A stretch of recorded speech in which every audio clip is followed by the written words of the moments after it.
டெல்லி சட்டப்பேரவை தேர்தலுக்கான பிரச்சாரம் இன்று மாலையுடன் ஓய்கிறது. டெல்லியில் உள்ள 70 தொகுதிகளுக்கான சட்டப்பேரவை தேர்தல் ஒரே கட்டமாக வரும் 5ஆம் தேதி நடைபெறவுள்ளது. இந்த தேர்தலில் ஆளும் ஆம் ஆத்மி, பாஜக, காங்கிரஸ் இடையே மும்முனை போட்டி நிலவுகிறது. இத்தேர்தலில் மொத்தம் 699 பேர் போட்டியிடுகின்றனர். முன்னாள் முதலமைச்சரும் ஆளும் ஆம் ஆத்மி கட்சி தலைவருமான கெஜ்ரிவால் போட்டியிடும் புதுடெல்லி தொகுதியில் அதிகபட்சமாக 23 பேர் போட்டியிடுகின்றனர். இதனிடையே டெல்லியில் பாஜக சார்பில் பிரதமர் மோடி, காங்கிரஸ் சார்பில் ராகுல் காந்தி மற்றும் ஆம் ஆத்மி சார்பில் அரவிந்த் கெஜ்ரிவாலும் கடந்த சில நாட்களாக வேட்பாளர்களை ஆதரித்து தீவிர பிரச்சாரத்தில் ஈடுபட்டு வருகின்றனர்.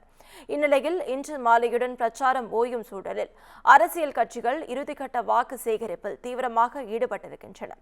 மேலும் டெல்லியில் வாக்குப்பதிவிற்கான ஏற்பாடுகளில் தேர்தல் ஆணையம் மும்முரமாக ஈடுபட்டு வருகிறது. குறிப்பாக வாக்குப்பதிவு அமைதியான முறையில் நடப்பதை உறுதி செய்யும் வகையில் பதற்றமான வாக்குச்சாவடிகள் மற்றும் டெல்லியின் எல்லைகளில் பலத்த பாதுகாப்பு போடப்பட்டுள்ளது. பதிவாகும் வாக்குகள் வரும் 8ஆம் தேதி எண்ணப்பட்டு முடிவுகள் அறிவிக்கப்பட உள்ளது குறிப்பிடத்தக்கது.